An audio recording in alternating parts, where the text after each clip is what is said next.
Hello.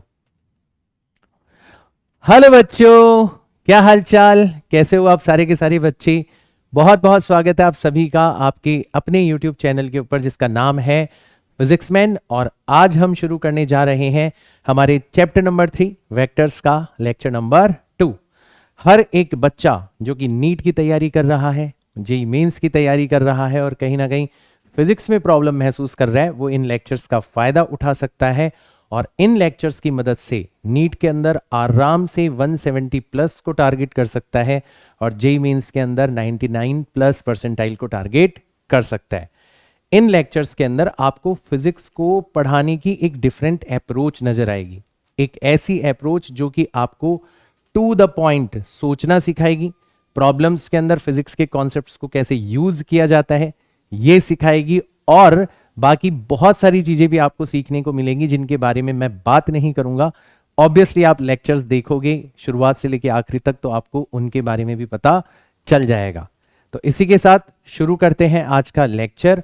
और सबसे पहले इस लेक्चर के अंदर हम लोग कौन कौन से टॉपिक्स कवर करने वाले हैं वो मैं आपको बता देता हूं, then we will start today's lecture. ठीक है, तो सबसे पहले आज के जो टॉपिक्स हैं वो हमने पिछला जो लेक्चर था लेक्चर नंबर 1 उसमें वेक्टर्स से इंट्रोड्यूस करवा दिया था आपको, वेक्टर्स को कैसे ड्रॉ करते हैं ये आपको बता दिया था। और अब हम तैयार हैं मल्टीपल वेक्टर्स को ऐड कैसे किया जाता है। देखो, ऐड करने का मतलब क्या होता है, ऐड करने का मतलब होता है कि अगर एक ऑब्जेक्ट के ऊपर दो वेक्टर्स अप्लाई हो रहे हैं, लाइक दो फोर्सेस अप्लाई हो रहे हैं, तो उनका जो रिजल्टेंट इफेक्ट होगा, उनका जो रिजल्टेंट फोर्स होगा वो कितना होगा, ये हम यहां पर फाइंड आउट करने की कोशिश करेंगे through an operation which is known as vector addition operation. ठीक है ना।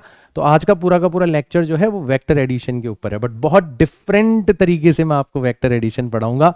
आज से पहले आप क्वेश्चंस को करने में स्ट्रगल करते थे, इस लेक्चर के बाद में आप खुल के जिस भी मॉड्यूल से जिस भी प्लेटफॉर्म से पढ़ाई कर रहे हैं वहां के क्वेश्चंस करके देखना, वेक्टर एडिशन का क्वेश्चन आपका गलत नहीं होगा। ठीक है, तो हम सबसे पहले पैरेललोग्राम लॉ के बारे में पढ़ेंगे which is a fundamental law of vector addition.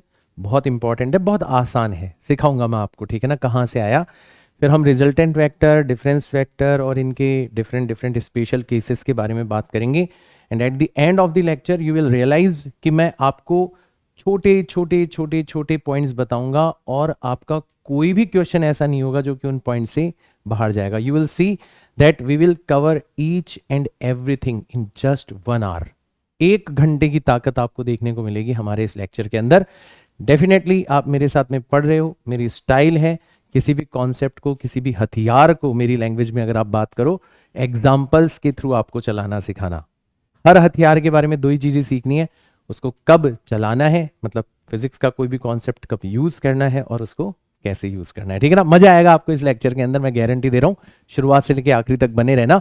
तो अच्छा, बहुत सारे बच्चे ये भी पूछते हैं कि सर ये जो लेक्चर्स आप यूट्यूब के ऊपर डाल रहे हो क्या ये कंप्लीट है, तो उसका आंसर है यस। लेकिन क्या ये हमारा सिलेक्शन करवा सकते हैं, तो उसके लिए मुझे थोड़े से स्टेटमेंट्स और ऐड करने पड़ते हैं। अगर आप सिर्फ लेक्चर्स देखोगे, प्रैक्टिस नहीं करोगे, डीपीपी सॉल्व नहीं करोगे, टेस्ट नहीं दोगे, आपके जो भी डाउट्स वगैरह आएंगे उनको आप मेरी मेंटोरशिप के अंदर रिजॉल्व नहीं करोगे, तो फिर सिलेक्शन की मैं आपको गारंटी नहीं दे सकता। लेकिन अगर आपने मेरा पूरा मेथड फॉलो किया, मेरे सारे के सारे लेक्चर्स देखे, मैंने जो डीपीपीस प्रोवाइड करवाई है बच्चों को, उन डीपीपीस को आपने सॉल्व किया, आपको जो भी डाउट्स वगैरह आए हैं उनको रिजॉल्व किया, लाइव मेंटोरशिप का फायदा उठाया, टेस्ट वगैरह दिए, शॉर्ट नोट्स बनाए, जो भी टिप्स मैं आपको समय समय पर देता रहता हूं उनको फॉलो किया, आई कैन गारंटी यू कि आपका 100% सिलेक्शन फिजिक्स की वजह से तो नहीं रखेगा, फिजिक्स में आप बहुत अच्छा स्कोर करोगे। राइट।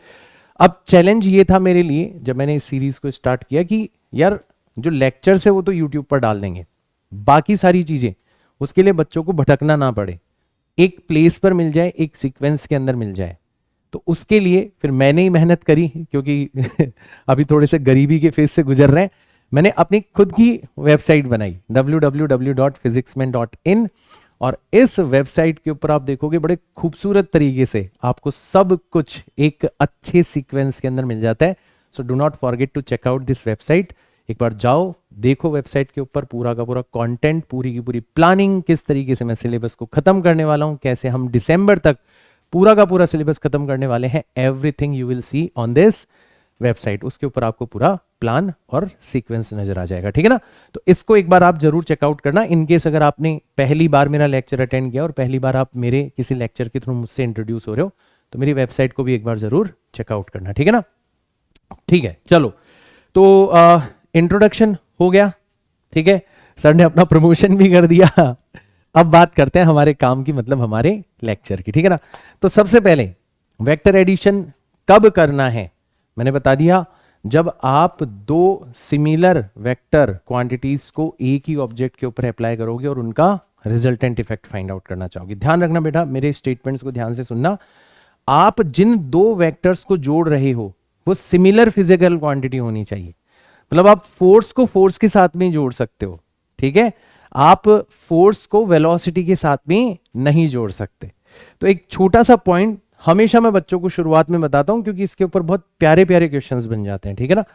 कि देखो, मैं F1 एक फोर्स है, ठीक है, और F2 एक फोर्स है। इन दोनों फोर्सेस को एक ऑब्जेक्ट के ऊपर अप्लाई कर सकता हूं और इनको ऐड करके इनका रिजल्टेंट इफेक्ट फाइंड आउट कर सकता हूं। So this operation is possible, है ना। तो ये हमारा करेक्ट ऑपरेशन है। लेकिन अगर आपसे कोई कहे कि भाई साहब ये तो है एक फोर्स और ये है एक वेलोसिटी, बताओ क्या इन दोनों वेक्टर्स को ऐड किया जा सकता है, तो इसका आंसर आएगा नहीं। क्यों? क्योंकि दोनों सिमिलर फिजिकल क्वांटिटीज नहीं है, दोनों का डायमेंशनल फॉर्मूला सेम नहीं। मैंने डायमेंशंस में भी बताया था, ठीक है। अच्छा, ये भी ध्यान रखना, आप किसी वेक्टर को, जैसे फोर्स तो एक वेक्टर है, किसी स्केलर क्वांटिटी से, मास जैसे एक स्केलर क्वांटिटी है, उससे ऐड नहीं कर सकते। तो ये वाला ऑपरेशन जो है ये भी पॉसिबल नहीं है। बहुत फंडामेंटल चीज है, बट बहुत सारे बच्चों को ये नहीं पता होता, ठीक है। तो इसको कॉर्नर में एक मैं छोटा सा बादल बना के आप लोगों के लिए रख देता हूं, ताकि आपको हमेशा ये बात रहे, ठीक है। शुरुआत धमाकेदार पॉइंट से हुई, ठीक है, चलो आगे बढ़ते हैं। अब ठीक है सर, चलो हम दो वेक्टर क्वांटिटीज जो कि सिमिलर वेक्टर क्वांटिटीज है उनको ऐड करने की कोशिश करते हैं, ठीक है। तो मैंने आपको वेक्टर्स से इंट्रोड्यूस करवाया था, ठीक है। मैंने बताया था वेक्टर्स को कैसे ड्रॉ करते हैं। वेक्टर्स को ड्रॉ किया जाता है एरोज का यूज करके, ठीक है ना। तो हमने क्या करा, हमने दो वेक्टर्स को सबसे पहले ऐड करना सीखा, ठीक है, ठीक है। तो ये आपका पहला वेक्टर है, this is your first vector, ठीक है। इसका नाम हमने रख दिया वेक्टर ए, इसका नाम हमने रख दिया वेक्टर ए, ये आपका पहला वेक्टर है। तो इस वेक्टर से आपको आइडिया लग गया कि इसकी डायरेक्शन कौन सी है, पॉजिटिव एक्स डायरेक्शन, और इसका जो भी मैग्नीट्यूड है वो इसकी लेंथ के प्रोपोर्शन में। अब जो दूसरा वेक्टर है वो कहीं भी हो सकता है, वो यहां भी हो सकता है, यहां भी हो सकता है, यहां भी हो सकता है, यहां भी हो सकता है। बट मैंने वेक्टर्स की एक खूबसूरत प्रॉपर्टी आपको बताई थी कि वेक्टर्स को स्पेस में कहीं से कहीं पर भी मूव किया जा सकता है, ठीक है। बस उनकी दो चीजें चेंज नहीं होनी चाहिए, एक तो उसकी लेंथ चेंज नहीं करनी और एक उसकी डायरेक्शन चेंज नहीं करनी, राइट।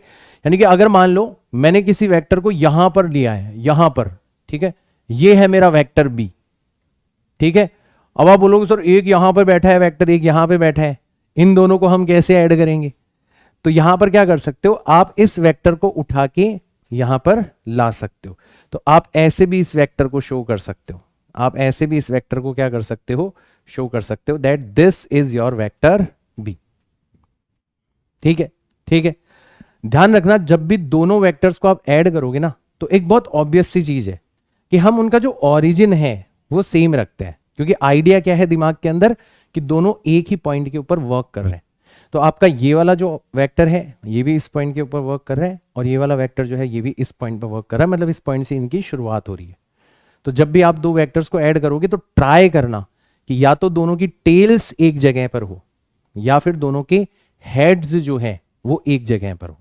ध्यान रखना, मैंने क्या कहा, या तो दोनों की टेल, पूंछ एक जगह पर हो, या फिर दोनों के हेड्स एक जगह पर हो। दोनों का ओरिजिन जो है वो सेम होना चाहिए, ठीक है ना। तो जब आप दोनों वेक्टर्स को इस तरीके से रखोगे, then you can define angle between these two vectors. तो अब इन दोनों के जो बीच का एंगल है वो लिखा जाएगा थीटा, तो जो वेक्टर के हम फॉर्मूले वगैरह बनाने वाले हैं ना आगे जाके, उसमें जहां कहीं भी थीटा दिखेगा वो वेक्टर्स के बीच का एंगल है। और वो कब है? जब दोनों वेक्टर्स को आपने कैसे रखा है, आइदर टेल टू टेल और हेड टू हेड। ये सब नोट करते हुए चलना, मैं लिख नहीं रहा, बट इन सारी की सारी बातों को आपको शॉर्ट नोट्स के अंदर पॉज करके वीडियो को लिखते हुए चलना है ना, छोटे छोटे स्टेटमेंट्स बना के। ठीक है, चलो बहुत बढ़िया। तो ये आपके दो वेक्टर्स हैं, अब इन दोनों को आपको ऐड करना है। ऐड करने का मतलब ये है कि इनका जो रिजल्टेंट इफेक्ट है वो आपको पता करना है कितना होगा। अब देखो, नोटिस करो, आपका जो ये वाला वेक्टर है ये किसी भी पॉइंट को कहां से कहां लेके जाने की कोशिश कर रहा है, यहां से यहां लेके जाने की कोशिश कर रहा है। और ये वाला वेक्टर जो है वो यहां से यहां लेके जाने की कोशिश कर रहा है। तो अगर आप 1 बाय 1 दोनों वेक्टर्स को यूज करो, जैसे आपने क्या करा, पहले आप इस पॉइंट को यहां से लेके कहां पर लेके आ गए, यहां पर।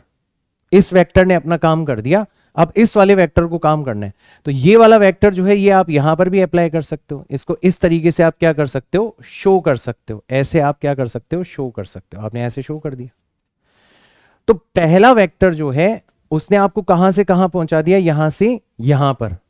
और जो दूसरा वेक्टर है उसने यहां से यहां पर पहुंचा दिया। तो ये आपकी इनिशियल पोजीशन थी और ये आपकी फाइनल पोजीशन है। ठीक है, आप ऑर्डर चेंज कर सकते हो, आप है ना, पहले इस वेक्टर को फॉलो करो। ये वाला वेक्टर जो है वो आपको यहां से यहां पर पहुंचाएगा, फिर इसके बाद में ये वाला जो वेक्टर है उसको आप यहां पर भी ड्रॉ कर सकते हो। तो ये वाला जो वेक्टर है ये इसको फाइनली कहां पर पहुंचा देगा, सेम डेस्टिनेशन के ऊपर पहुंचा देगा। तो एक तो चीज हमें यहां पर देखो, बच्चे रटते हैं, मैं इसलिए बोल रहा हूं कि मेरी अप्रोच बहुत ज्यादा टू द पॉइंट होती है कि आपके दिमाग में छप जाएगी कोई इंफॉर्मेशन, कि सीधा सीधा यहां से समझ में आ गया कि जब हम वेक्टर एडिशन करते हैं तो ऑर्डर मैटर नहीं करता। आप पहले वेक्टर को दूसरे वेक्टर के साथ में ऐड करो या फिर दूसरे वेक्टर को पहले वेक्टर के साथ में ऐड करो, आपका रिजल्ट जो है वो क्या रहता है, वो हमेशा सेम रहता है। तो ऑर्डर डज नॉट मैटर, ये चीज आपको यहां से समझ में आ गई। बताया ना मैंने आपको, अगर आप पहले इस वेक्टर को फॉलो करोगे तो यहां से यहां आ जाओगे, फिर इस वाले को फॉलो करोगे तो यहां से यहां चले जाओगे। अगर आप पहले इसको फॉलो करोगे तो यहां से यहां, और इसको फॉलो करोगे तो यहां से यहां चले जाओगे, अंत में पहुंचोगे यहीं पर। और यहां से आपको समझ में आया कि इसका नाम पैरेललोग्राम लॉ क्यों रखा गया है, क्योंकि यहां पर जो डायग्राम बन रहा है, मैंने आपको सबको ज्योमेट्री पढ़ाई है बेसिक मैथ्स के अंदर, एक पैरेललोग्राम बन रहा है। तो जो रिजल्टेंट वेक्टर है, फाइनली आप कहां पर पहुंच गए, शुरुआत में यहां पर थे और फाइनली आप यहां पर पहुंच गए। ठीक है ना, तो अल्टीमेटली आपका जो वेक्टर है वो रिजल्टेंट जो वेक्टर प्रोड्यूस होगा वो आपको कहां से कहां पहुंचा रहा होगा, वो इस इनिशियल पोजीशन से इस फाइनल पोजीशन तक पहुंचा रहा होगा। तो ये जो वेक्टर है, ये जो मैंने डायगोनल बनाया है, ये तो किसको रिप्रेजेंट कर रहा है, वेक्टर ए प्लस बी को रिप्रेजेंट कर रहा है। तो जो वेक्टर ए प्लस बी है उसको पैरेललोग्राम के अंदर ढूंढा जा सकता है, इसलिए इस रूल को अपन क्या कहते हैं, पैरेललोग्राम रूल या पैरेललोग्राम लॉ कहते हैं। इसका हमें एक और फायदा है, क्या फायदा है, ये वाला जो वेक्टर है ना, ये वाला जो वेक्टर है, ठीक है, ये भी मैंने आपको लास्ट लेक्चर के अंदर बताया था कि दोनों के हेड्स को मिलाने वाला जो वेक्टर होता है, दोनों के हेड्स को मिलाने वाला वेक्टर जो होता है, ठीक है। देखो ये वाला वेक्टर क्या करना चाह रहे हैं, इस वाले वेक्टर के पॉइंट से इस वाले वेक्टर के पॉइंट तक पहुंचाना चाह रहे हैं। और ऐसा क्या, ऐसा वेक्टर अपनों ने देखा था, वेक्टर जॉइनिंग 2 पॉइंट्स। ये वाला जो वेक्टर है ये इस पॉइंट को इस पॉइंट से ज्वाइन करना चाह रहा है। तो this is what, this is vector joining 2 points. और उसको हम कैसे लिखते थे, उसको हम इस तरीके से लिखते थे कि जिसकी तरफ हेड है पहले लिखा जाएगा वो वाला वेक्टर, दैट इज वेक्टर ए, और जिसकी तरफ टेल है फिर बाद में लिखा जाएगा वो वाला vector, that is vector B. मतलब final point minus initial point. तो इस पैरेललोग्राम लॉ का सबसे बड़ा फायदा यह है कि ये हमें 2 वेक्टर्स के बारे में इंफॉर्मेशन देता है, one resultant vector and other difference vector. इसको हम कहते हैं रिजल्टेंट वेक्टर, तो इसको अपन आर से रिप्रेजेंट करेंगे। So this is known as resultant vector, very good, ठीक है। और इसका नाम जो है, ठीक है, इट इज डिफरेंस, डिफरेंस और या सब्सट्रैक्शन भी कह सकते हो। तो इसको अपन कहेंगे डिफरेंस वेक्टर, अपनी लैंग्वेज बना ली अपनों ने, इसको कहेंगे डिफरेंस वेक्टर, ठीक है, डिफरेंस वेक्टर। ऐसे हमने यहां पर दोनों वेक्टर्स ढूंढ निकाले। अच्छा, डिफरेंस वेक्टर में ऑर्डर जो है वो मैटर करता है। आप देखोगे कि अगर आपने इस वेक्टर को उल्टा कर दिया होता, अगर आपने इस वेक्टर को ऐसे बनाया होता है, इस तरीके से बनाया होता, अगर आपने इस वेक्टर को, कि आपने हेड किस तरफ रखा होता, इस तरफ रखा होता, तो अब की बार again this vector is joining two vectors और 2 पॉइंट्स, बट अब की बार इसका शुरुआती पॉइंट ये है और एंड पॉइंट ये है। तो इसको आप लिखोगे vector B minus vector A, ठीक है। तो आपका जो डिफरेंस है उसके अंदर आपका ऑर्डर जो है वो मैटर करता है, ठीक है। तो एडिशन में ऑर्डर डज नॉट मैटर, पहला पॉइंट हमने देखा था। एडिशन के अंदर जो ऑर्डर है इट डज नॉट मैटर, इसका कोई फर्क नहीं पड़ता पहले किसको रखा है, बाद में किसको रखा है आपने, कोई फर्क नहीं पड़ता, ठीक है ना। जबकि वेक्टर डिफरेंस के अंदर ऑर्डर मैटर करता है। आप देखोगे कि आपका वेक्टर a माइनस बी जो है, a माइनस बी जो है, और वेक्टर b माइनस a जो है, ये आपस में इक्वल नहीं होंगे, ये आपस में इनफैक्ट एक दूसरे के अपोजिट होंगे। इसका मतलब यहां से आपने क्या कंक्लूजन निकाला कि आपका जो डिफरेंस ऑफ वेक्टर्स है वो किसके ऊपर डिपेंड करता है, वो ऑर्डर के ऊपर डिपेंड करता है। बहुत अच्छी अच्छी चीजें आपको पता चल रही है बेटा, बस इनको आप नोट करते हुए चलो। तो ऑर्डर डज मैटर, यहां पर आपका ऑर्डर जो है वो मैटर करता है। आया समझ में? तो ये कहलाता है आपका पैरेललोग्राम लॉ। कुछ नहीं रटना आपको, कोई डेफिनेशन नहीं बता रहा, मेरी स्टाइल ही नहीं है आपको डेफिनेशन वगैरह रटवाने की। आपको तो सीधा सीधा जो मैंने वेक्टर्स के बारे में सिखाया था उसी का कॉन्सिक्वेंस नजर आ रहा है। यार सर ने तो कल ही बता दिया था ये सब कुछ, कि आपको 2 या 3 या 15 या 20 वेक्टर्स को ऐड करना है। कैसे करना है? वेक्टर का काम क्या है? एक जगह से दूसरी जगह पर पहुंचाना। तो हमने वही तो किया यहां पर। अब उससे पैरेललोग्राम बन गया तो हमने उसका नाम पैरेललोग्राम लॉ रख दिया। बाकी कुछ नया थोड़ी ना इसके अंदर, सब कुछ हमें समझ में आ गया, right. So this is known as parallelogram law, ठीक है। अब अपन चलते हैं हमारे बेसिक ज्योमेट्री के ऊपर, ठीक है। तो हमने जो बेसिक ज्योमेट्री का लेक्चर था, ठीक है, उसके अंदर देखा था कि आपका जो पैरेललोग्राम होता है उसके दोनों डायगोनल्स की लेंथ कितनी होती है। जो डायगोनल इन दोनों के बीच के एंगल को डिवाइड कर रहा है उसकी लेंथ कितनी होती है, ठीक है। तो इसका मैग्नीट्यूड कितना हो जाएगा? तो मैग्नीट्यूड में मैंने एरो हटा दिया। तो मैंने बताया था आपको जो मैग्नीट्यूड होता है पैरेललोग्राम के डायगोनल का, लेंथ जो होता है वो कैसे निकालते हैं? पहली वाली साइड का स्क्वायर, मतलब पहले वाले वेक्टर के मैग्नीट्यूड का स्क्वायर, दूसरी वाली साइड का स्क्वायर मतलब दूसरे के मैग्नीट्यूड का स्क्वायर, प्लस ट्वाइस ऑफ पहले का मैग्नीट्यूड दूसरे का magnitude multiplied by cos of angle between them. याद आया? चमका, बेसिक ज्योमेट्री के अंदर बताया था। और सिमिलरली जो आपका डिफरेंस वेक्टर है उसका कोई मैग्नीट्यूड पूछे आपसे तो उसमें सिर्फ डिफरेंस कहां पर मिलेगा आपको? लास्ट वाली टर्म के अंदर मिलेगा, क्योंकि पहली टर्म स्क्वायर हो रही है, दूसरी वाली टर्म भी स्क्वायर हो रही है, कोई फर्क नहीं है। सिर्फ लास्ट वाली टर्म जो है -2ab cos थीटा आपको दिखाई देगी। तो ये आपका vector of magnitude of resultant vector हो गया और ये मैग्नीट्यूड ऑफ डिफरेंस वेक्टर हो गया। ये भी हमें, क्योंकि ये पैरेललोग्राम है तो डायरेक्ट पता चल गया, क्योंकि सर ने ज्योमेट्री के अंदर पैरेललोग्राम की सारी प्रॉपर्टीज बताई थी, दोनों डायगोनल की लेंथ निकालना बताया था, तो हमने यहां पर उसका भी यूज कर लिया। एक नई चीज जो आपको यहां से सीखने को मिलेगी वो मैं आपको बता देता हूं, वो है angle between, angle between resultant vector, angle between resultant vector and, तो रिजल्टेंट वेक्टर आर हो गया, and one of the vector. तो जैसे मान लो वेक्टर ए ले लेते हैं अपन, तो इन दोनों के बीच का एंगल कितना होगा? मतलब ये वाला जो एंगल है ना, ये वाला एंगल, इसका नाम अपन रख देते हैं फाई ए, मतलब ए के साथ बनने वाला एंगल, ये कितना होगा? तो इसके लिए हम जो रेशियो निकालते हैं वो हमारा tan रेशियो होता है। तो tan ऑफ फाई ए जो है ये किसके इक्वल हो जाता है? तो इसको देखो आप कैसे याद करोगे कि आपको जिस वेक्टर के साथ में एंगल निकालना है उसको डिनोमिनेटर के अंदर अकेले बिठाना है। तो आपको किसके साथ में एंगल निकालना है? ए के साथ में।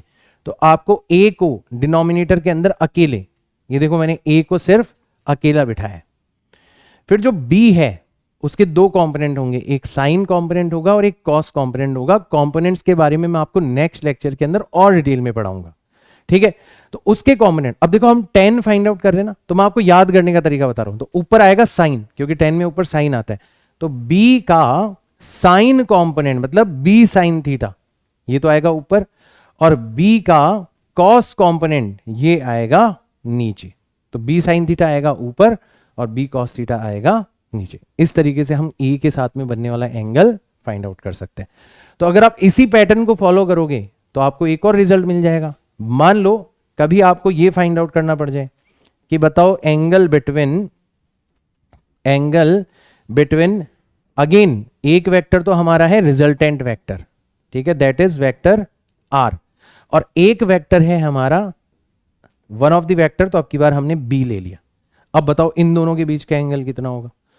तो अब हमें यहां पर सेम पैटर्न को फॉलो करना है कि हम फाइंड आउट क्या करेंगे, हम फाइंड आउट करना चाह रहे हैं tan ऑफ फाई b, मतलब हम ये वाला एंगल फाइंड आउट करना चाह रहे हैं, ये वाला एंगल b के साथ में बनने वाला एंगल हम फाइंड आउट करना चाह रहे हैं फाई b, ये हम फाइंड आउट करना चाह रहे हैं।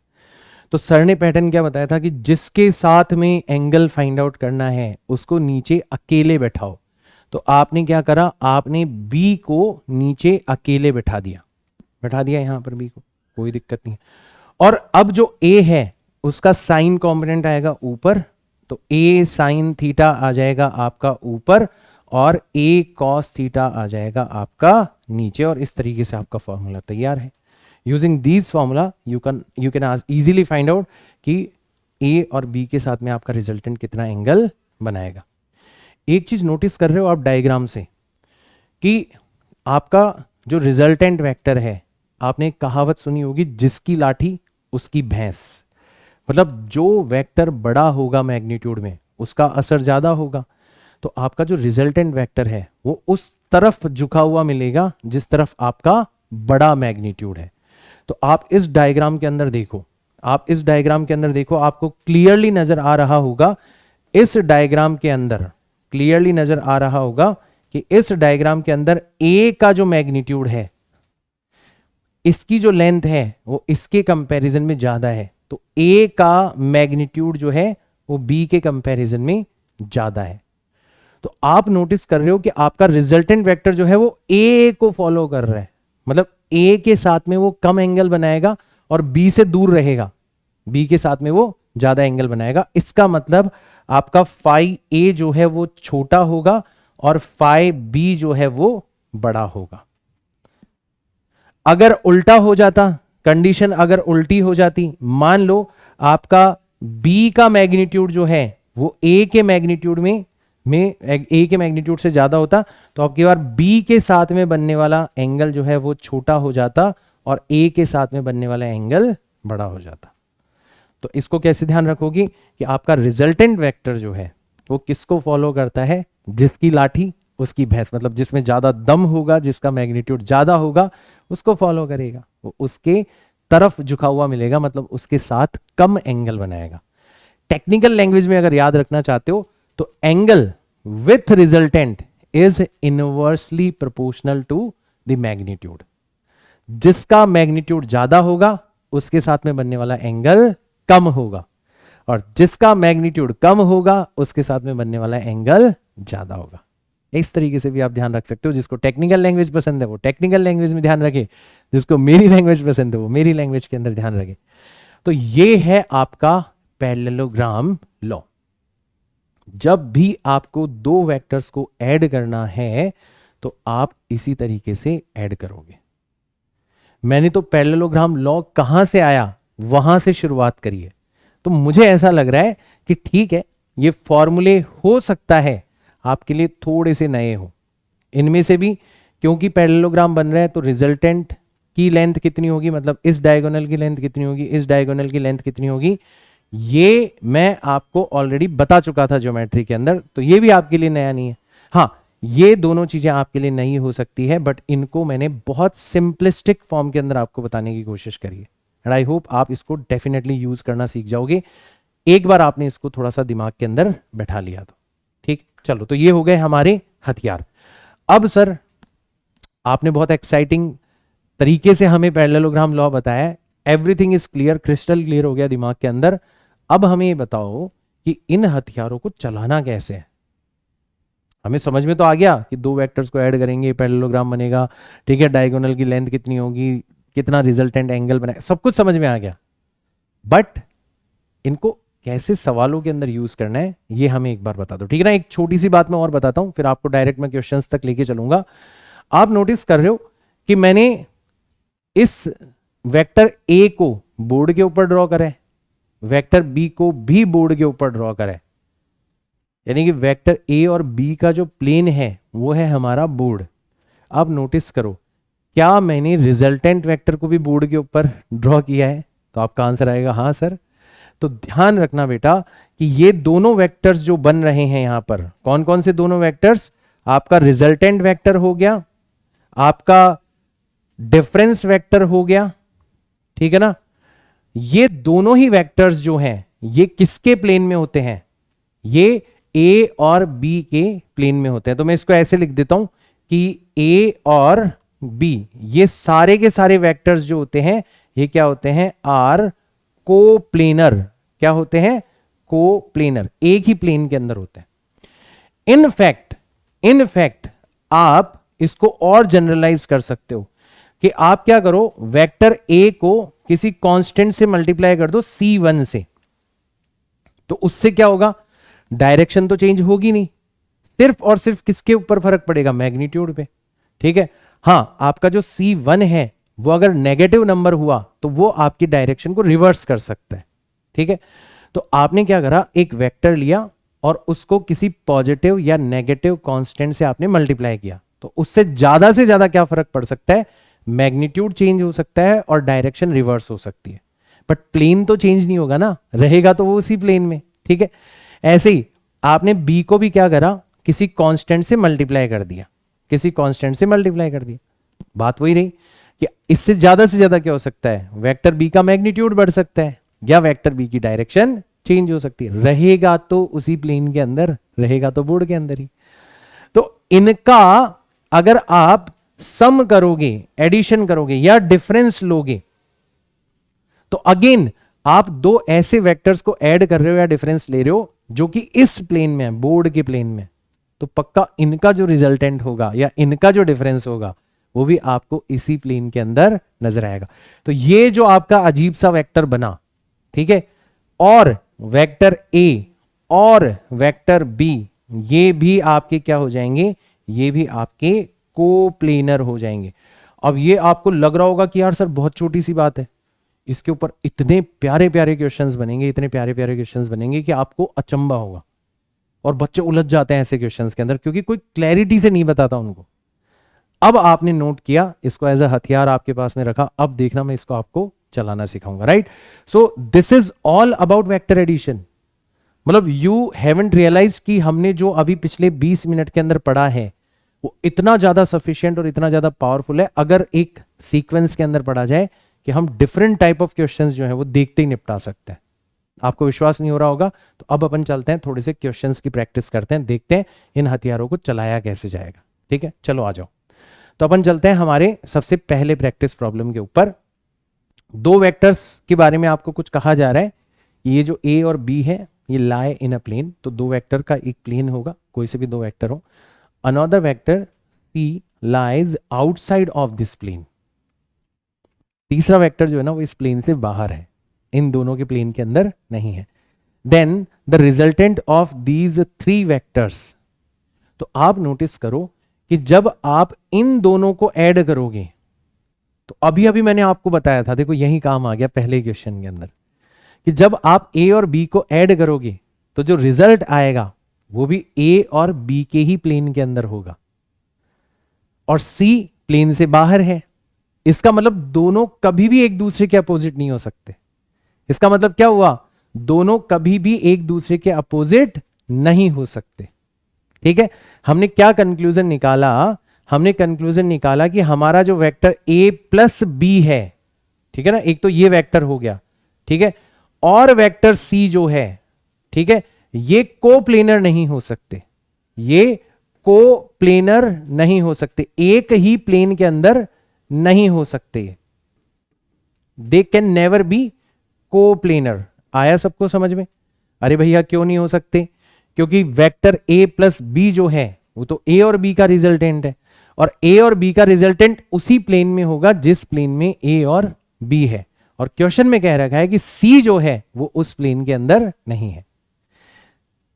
तो इसका मतलब ये हो गया कि जो a प्लस बी, जो रिजल्टेंट ऑफ a और b है और जो c है, ये आपस में कोप्लेनर नहीं हो सकते। अच्छा, कोप्लेनर नहीं हो सकते भाई, एक तो आप बोर्ड के ऊपर ड्रॉ करोगे और एक बोर्ड से ऐसे उठ के बाहर आ रहा है, तो डायरेक्शन कभी अपोजिट हो ही नहीं सकती।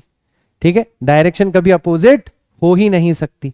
इसका मतलब आपका इसका सीधा सीधा कंक्लूजन क्या है कि जो a प्लस बी की डायरेक्शन है, जो a प्लस बी की डायरेक्शन है और जो c की डायरेक्शन का अपोजिट है, मतलब माइनस c है, ये कभी भी इक्वल नहीं हो सकती। ये दोनों डायरेक्शंस कभी भी इक्वल नहीं हो सकती। और आप अगर इसको यहां पर लाओगे तो आप ऐसे लिख सकते हो कि vector a plus vector b and plus vector c, ये कभी भी आपके तीनों मिला के जीरो रिजल्टेंट को प्रोड्यूस नहीं कर सकते। कितना प्यारा क्वेश्चन बना दिया। तो हम यहां से कंक्लूजन निकाल सकते हैं according to the information given in this question कि a plus B plus c, बाकी कुछ और हो या ना हो, हमें इतना पता पड़ गया कि they can not be zero. इनका जो रिजल्टेंट है वो जीरो नहीं हो सकता, इनका रिजल्टेंट कभी भी जीरो नहीं हो सकता। आया सबको समझ में? तो इस तरीके से आपने जो इंफॉर्मेशन, जो हथियार आपने इकट्ठा किया, उसको यूज किया इस सवाल के अंदर। मजा आया, आपका कॉन्फिडेंस बढ़ता है कि हाँ यार, जो हम पढ़ रहे हैं ना वो एकदम शार्प, एकदम टू द पॉइंट हमारे क्वेश्चंस के अंदर यूज होने वाला है। वरना नॉर्मली बच्चों को प्रॉब्लम यही तो आती है ना। देखो मेरे पास में जो सबसे ज्यादा मैसेज आते हैं ना बच्चों के, वो यही आते हैं कि सर हमें फिजिक्स समझ में जो आ जाती है, लेकिन जब हम सवाल करते हैं ना तो हमसे सवाल नहीं बनते। मैं उस गैप को कवर करने की कोशिश कर रहा हूं। मैं चाहता हूं कि आप कुछ इस तरीके से फिजिक्स पढ़ो कि आपसे सवाल बने, क्योंकि एक बार बेटा सवाल बनने लग गए ना तो आपको मजा आने लग जाएगा फिजिक्स के अंदर, फिर पॉजिटिव साइकिल स्टार्ट हो जाएगा आपका। मैं ये नहीं कह रहा सारे सवाल बन जाएंगे, मेजॉरिटी ऑफ क्वेश्चन आपसे बनने लग जाएंगे, देन आप ट्राई करना स्टार्ट कर दोगे। अभी बच्चे क्या करते हैं, गिव अप कर देते हैं। मुझे आप कमेंट्स के अंदर बताना आपके साथ में भी हुआ होगा ये। आपने फिजिक्स में स्ट्रगल ही इसलिए किया है क्योंकि जब आपने पढ़ा आपको समझ में आया, आप खुशी खुशी सवाल करने गए बट सवाल नहीं बने। सवाल नहीं बने तो आपको गैप नजर आया कि भाई जो मैं पढ़ रहा हूं उससे सवाल तो बन नहीं रहे, तो फिर पढ़ने का क्या फायदा, और आपने फिजिक्स को पढ़ना छोड़ दिया। तो ये जो गैप है उसको मैं कवर करने की कोशिश कर रहा हूं इन लेक्चर्स के अंदर, और ये आप मेरे हर लेक्चर के अंदर रियलाइज करोगे। ठीक है, चलो नेक्स्ट क्वेश्चन पर चलते हैं अपन। नेक्स्ट क्वेश्चन देखते हैं किस चीज के ऊपर बेस्ड है। The vectors a and b are such that, कि जो a प्लस बी का मैग्नीट्यूड है, पढ़ना सीखो इसको, a प्लस बी का मैग्नीट्यूड जो है और a माइनस बी का जो मैग्नीट्यूड है वो दोनों इक्वल है। सोचो सोचो, दिमाग लगाओ। मैं आपको 3 स्टेटमेंट बताता हूं, तीनों बहुत पावरफुल स्टेटमेंट है ना। तो ये क्वेश्चन भी उसी में कवर हो जाएगा, और आपके स्टेटमेंट वाले क्वेश्चंस कैसे बनते हैं, कहां से बनते हैं, ये आपको मैं थोड़ा सा समझाने की कोशिश करता हूं। और बच्चे सोचेंगे यार ये तो हमने हमें कभी भी किसी ने नहीं बताया इस तरीके से। देखना पहला स्टेटमेंट कि अगर मान लो आपको कहा जाए कि वेक्टर ए, इफ वेक्टर ए का मैग्नीट्यूड और वेक्टर बी का मैग्नीट्यूड आपस में इक्वल है, वेक्टर ए का मैग्नीट्यूड और वेक्टर बी का मैग्नीट्यूड जो है वो आपस में इक्वल है। अब इसका मतलब कि इन दोनों को यूज करके जो आप पैरेललोग्राम बनाओगे वो कैसा होगा, वो एक रोम्बस होगा। इसका मतलब वेक्टर ए को, जैसे ये आपका वेक्टर ए हो गया और ये आपका वेक्टर बी हो गया, दोनों का मैग्नीट्यूड बराबर है। डायरेक्शन के बारे में कुछ नहीं कह रखा, मैग्नीट्यूड के बारे में कह रखा है कि दोनों का मैग्नीट्यूड बराबर है। देखो मैंने दोनों की लेंथ कैसी ली है, बराबर ली है। इसका मतलब पक्का इन दोनों को यूज करके आप जो पैरेललोग्राम बनाने की कोशिश करोगे ये जो आपने पैरेललोग्राम बनाने की कोशिश करी है, मैंने आपको ज्योमेट्री के अंदर इसीलिए पढ़ाई थी ये सारी की सारी चीजें। ये एक्चुअल में क्या बनेगा, आपका वेक्टर ए और वेक्टर बी दोनों की लेंथ बराबर है, दोनों की लेंथ बराबर है। ये वेक्टर ए हो गया और ये वेक्टर बी हो गया। इनको यूज करके अगर आप पैरेललोग्राम बनाओगे तो पक्का ये क्या बनेगा, पक्का ये बनेगा एक रोम्बस। पक्का क्या बनेगा, रोम्बस बनेगा।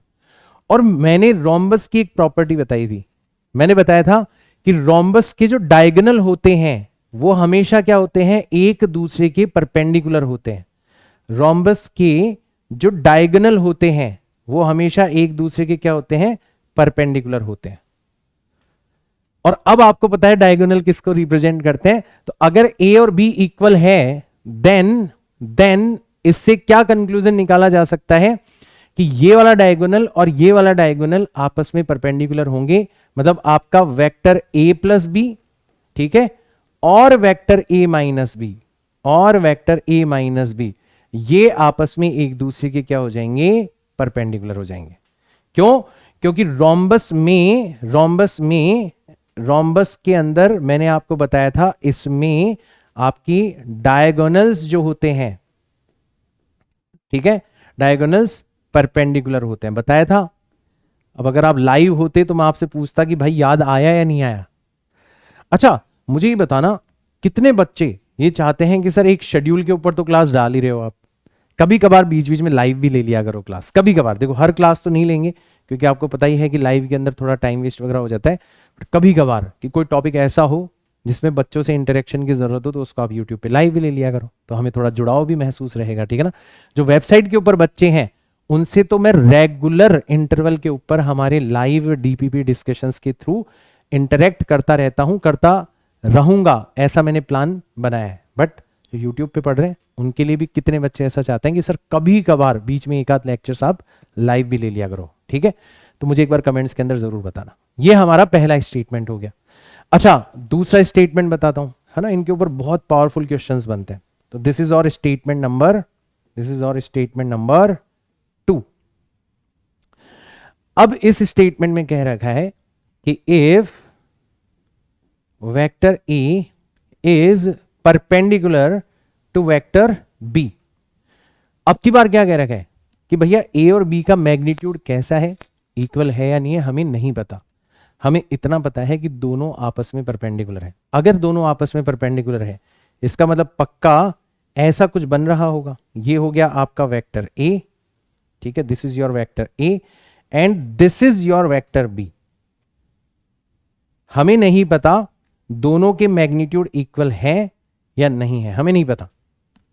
हमें तो जो कहा गया है वो हमने कर दिया कि दोनों आपस में एक दूसरे के परपेंडिकुलर है, हमने यहां पर परपेंडिकुलर बना दिया। दोनों के बीच का एंगल कितना हो गया, 90 हो गया। तो अब अगर जब आप इनको ऐड करोगे, इनका एडिशन करोगे तो आप पैरेललोग्राम बनाओगे। तो आप नोटिस करोगे कि अब की बार जो पैरेललोग्राम बनेगा, वो बेसिकली क्या बनेगा, अब की बार जो पैरेललोग्राम बनेगा वो बेसिकली बनेगा अ रेक्टेंगल। अब की बार क्या बन रहा होगा, अब की बार रेक्टेंगल बन रहा होगा। और रेक्टेंगल की मैंने क्या प्रॉपर्टी बताई थी, मैंने बताया था रेक्टेंगल के डायगोनल जो हैं वो परपेंडिकुलर हो या ना हो, लेकिन आपस में एक दूसरे के इक्वल होते हैं। दोनों डायगोनल्स इस डायग्राम के अंदर भी देख सकते हो, लेंथ में एक दूसरे के इक्वल नजर आएंगे। मैंने बताया था कि रेक्टेंगल के अंदर क्या होता है, रेक्टेंगल के अंदर दोनों डायगोनल्स क्या होते हैं, इक्वल होते हैं। रेक्टेंगल में डायगोनल्स जो हैं वो इक्वल होते हैं, बताया था। वो लाइव नहीं हो यार आप, ठीक है, आप कमेंट्स के अंदर जरूर जवाब देते रहना जब आप देखो। इसका मतलब कंक्लूजन क्या निकल सकता है कि अगर वेक्टर ए और बी एक दूसरे के परपेंडिकुलर है देन ये पक्का तुम कह सकते हो कि वेक्टर ए प्लस बी मतलब पहला डायगोनल और वेक्टर ए माइनस बी मतलब दूसरा डायगोनल, ठीक है, ये दोनों आपस में एक दूसरे के परपेंडिकुलर होंगे।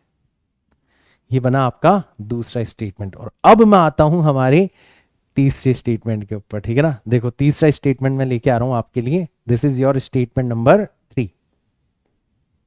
अच्छा, किसी बच्चे को लगेगा कि यार इस क्वेश्चन का सॉल्यूशन इतना बड़ा है कि नहीं, ये क्वेश्चन तो आप कर दोगे, मैं इस क्वेश्चन के बहाने आपको कुछ हथियार बना के दे रहा हूं, उनको आपको नोट करना है, ठीक है ना। This is your statement number 3। अब इसमें क्या कहा, इसमें हमने कहा, इसमें इसने कहा हमसे कि अगर दोनों चीजें हो जाए, वेक्टर ए और वेक्टर बी आपस में परपेंडिकुलर भी हो जाए, एंड वेक्टर ए और वेक्टर बी का जो मैग्नीट्यूड है वो आपस में इक्वल भी हो जाए, दोनों ही कंडीशन हो जाए, दोनों परपेंडिकुलर भी हैं और इक्वल भी है, दोनों कंडीशन हो गई, ठीक है, दोनों कंडीशन हो गई, देन तो अब आप बोल सकते हो कि सर फिर ये दोनों कंडीशन भी हो जाएंगी, भाई दोनों कंडीशन हो जाएगी ना, क्यों हो जाएगी वो अब आप आसानी से समझ सकते हो कि अब की बार आपको दो ऐसे वेक्टर लेने हैं जो परपेंडिकुलर हैं और साथ ही साथ में जिनका मैग्नीट्यूड भी इक्वल है, ठीक है। तो देखो दोनों की लेंथ भी इक्वल है, ठीक है। और अब तक तो आप खुद जो इस लेक्चर को देख रहे हो उनके दिमाग में चमक चुका होगा कि यार कितना हलवा बना दिया सर ने, हमें वैसे ही पता पड़ गया कि अब क्या बनने वाला है, एक स्क्वायर बनने वाला है। क्या बनने वाला है, अब की बार एक स्क्वायर बनने वाला है, ठीक है।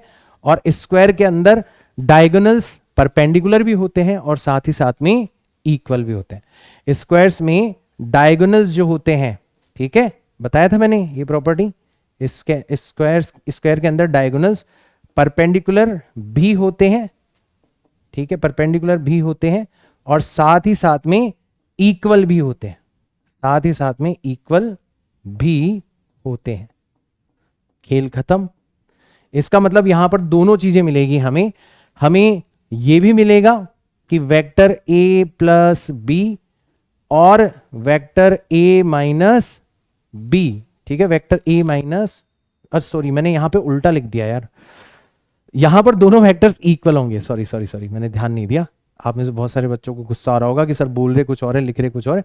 आपकी बार दोनों का मैग्नीट्यूड क्या हो जाएगा, आपकी बार दोनों का मैग्नीट्यूड इक्वल हो जाएगा, ठीक है, ठीक है। इस वाले केस में दोनों एक दूसरे के परपेंडिकुलर हो जाएंगे क्योंकि रोम्बस बन रहा है, रोम्बस में और कुछ हो या ना हो डायगोनल हमेशा परपेंडिकुलर होते हैं।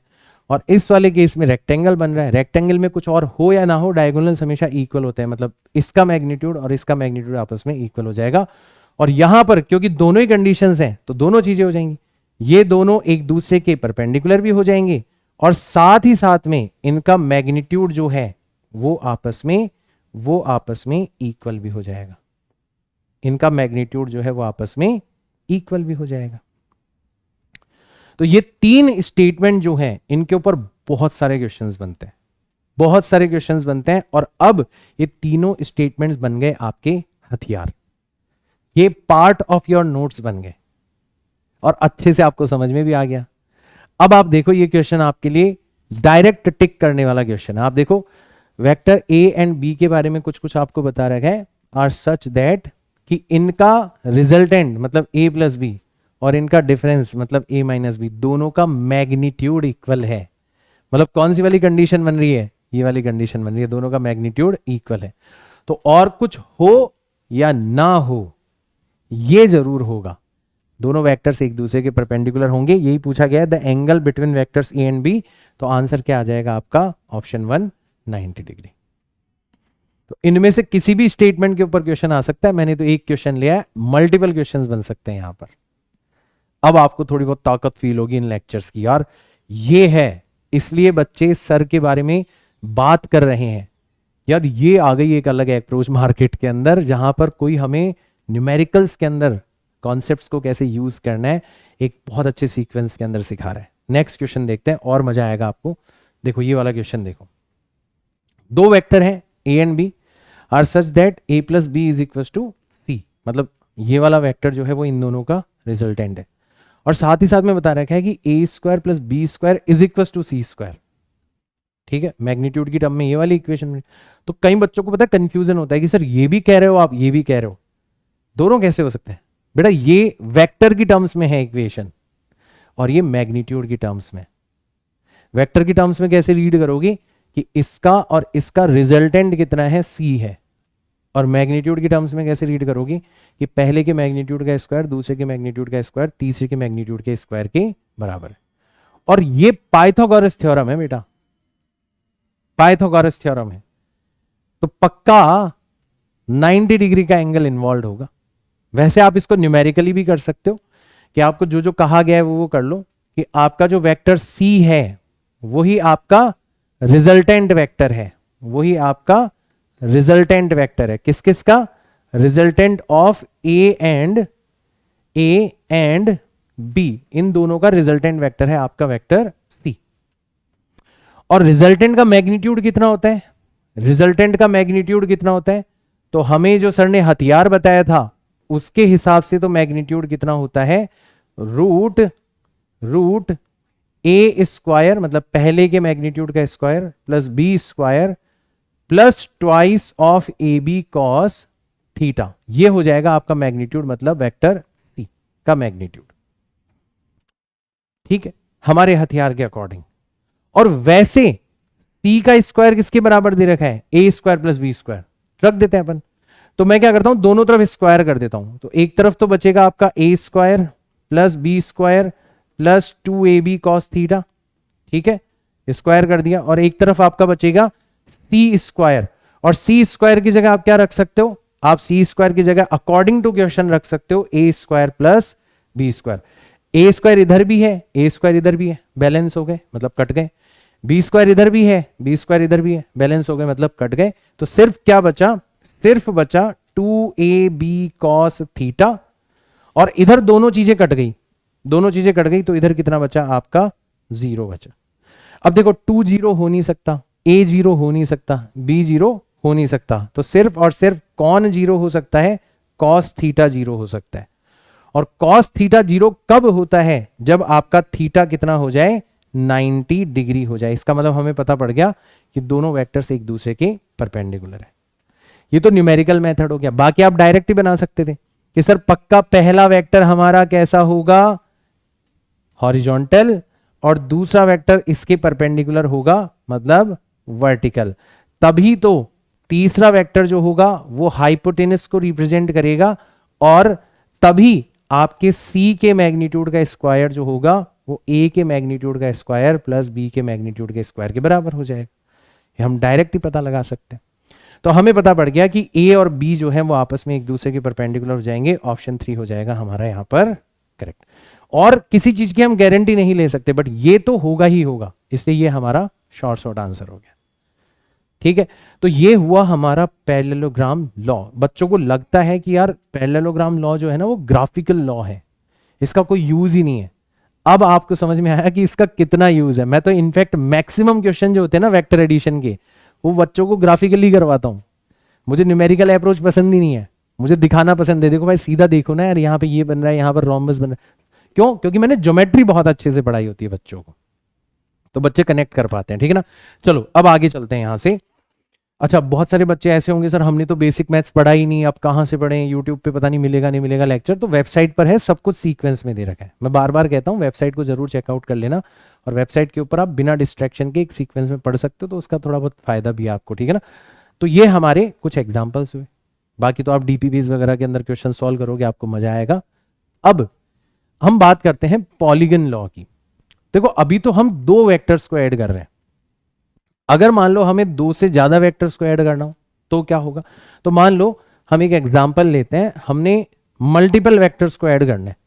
जैसे ये हो गया आपका पहला वेक्टर, है ना, ए की ऑब्जेक्ट है, ठीक है, उसके ऊपर मल्टीपल फोर्सेस लग रहे हैं, तो ये पहला वेक्टर हो गया, दैट इज वेक्टर ए। ठीक है, ये आपका दूसरा वेक्टर हो गया, this one is vector P. ये आपका तीसरा वेक्टर हो गया, तीसरा vector, this one is vector सी।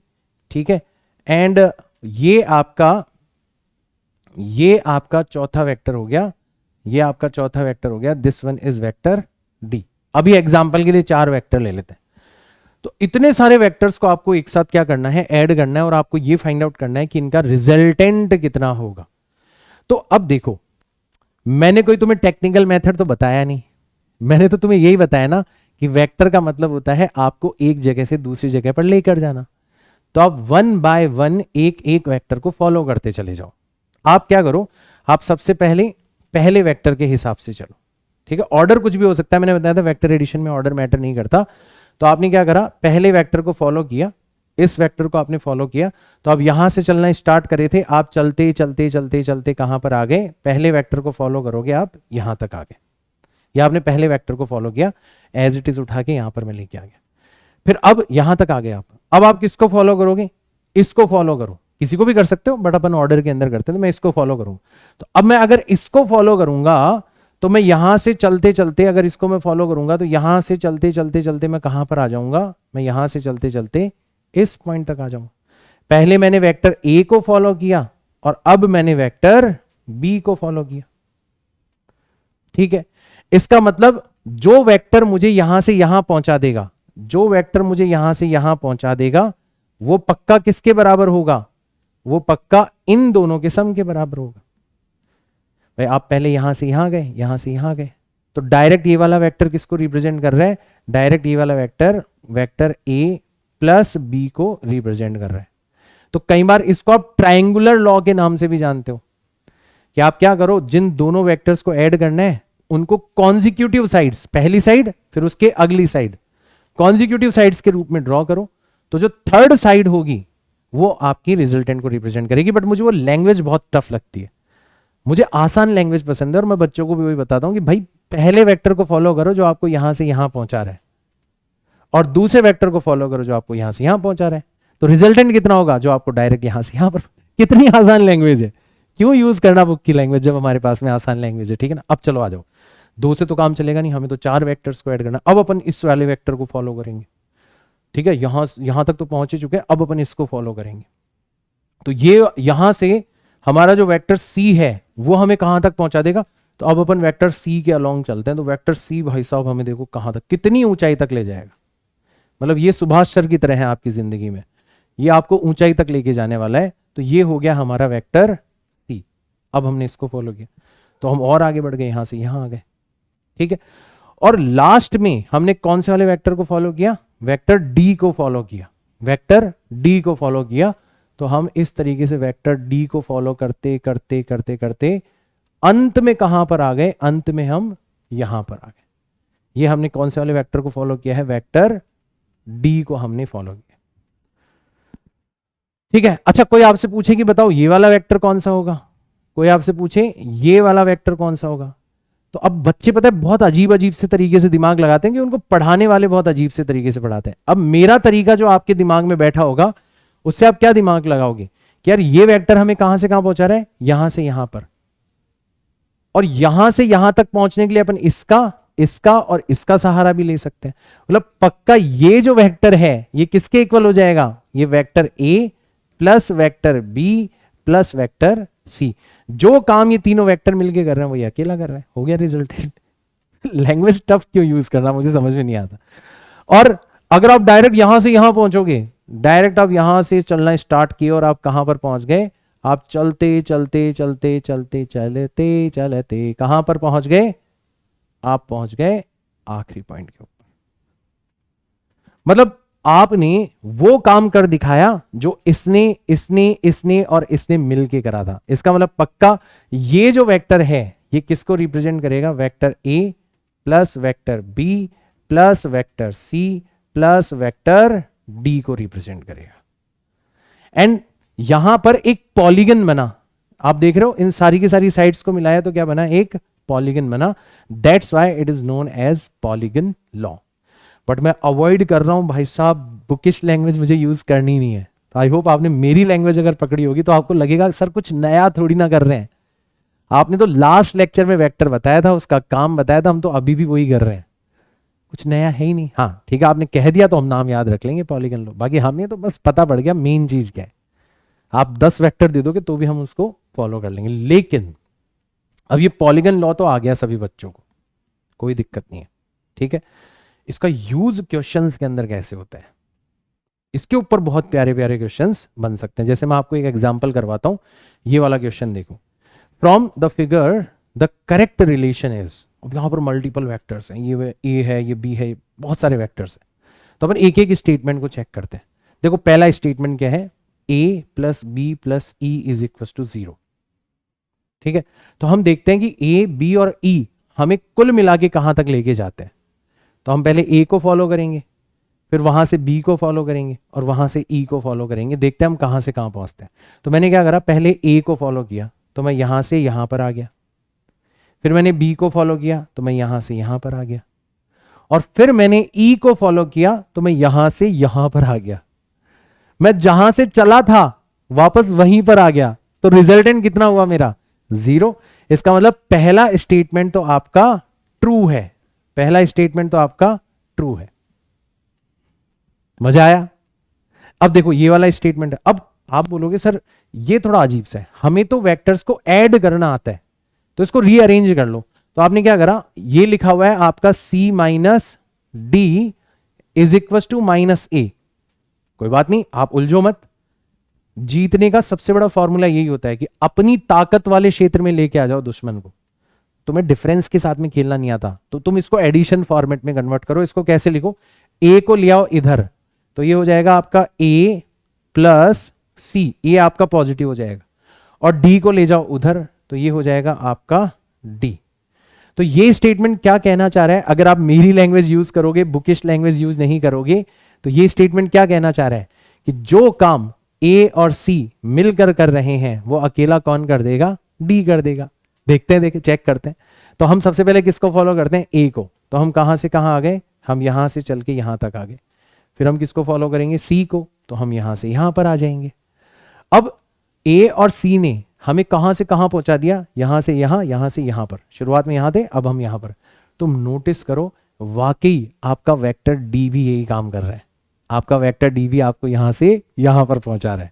इसका मतलब आपका ये वाला स्टेटमेंट जो है ये भी कैसा स्टेटमेंट हो जाएगा, ट्रू स्टेटमेंट हो जाएगा। मजा आ रहा है? इसको भी आप ऐसे ही कन्वर्ट कर लो, सिर्फ उलझाने की कोशिश करी गई है। कहा गया है आपको कि b plus E minus D is equal to minus C. ठीक है, तो रीअरेंज कर लेंगे अपन इसको, minus minus C is equal to minus D.